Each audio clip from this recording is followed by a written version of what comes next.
ઈડરમાં સનાતન હિન્દુ સંમેલન નિમિત્તે કરવામાં આવ્યું સંતોની ઉપસ્થિતિમાં સંકલ્પ યજ્ઞનું આયોજન।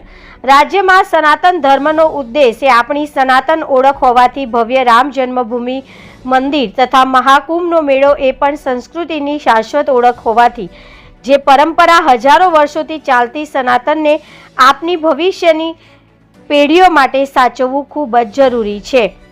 પ્રાપ્ત માહિતી મુજબ સાબરકાંઠા જિલ્લાના ઈડર શહેરી વિસ્તારમાં આવેલા જલારામ મંદિર પાછળ પ્રાથમિક શાળામાં સનાતન હિન્દુ સંમેલન અને શતાબ્દી સંકલ્પનું આયોજન કરવામાં આવ્યું હતું।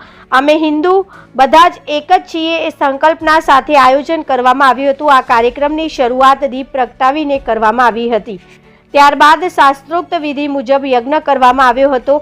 આ સંમેલનમાં સંત જ્ઞાન નંદ સરસ્વતી મહારાજ અને મહાકાલેશ્વર મંદિરના મહંત મહાકાલગીરી મહારાજની ઉપસ્થિતિમાં કરવામાં આવ્યું હતું। આ કાર્યક્રમમાં ભારતીય કિસાન સંઘના અખિલ ભારતીય મહામંત્રી બાબુભાઈ પટેલ મુખ્ય વક્તા તરીકે હાજર રહ્યા હતા।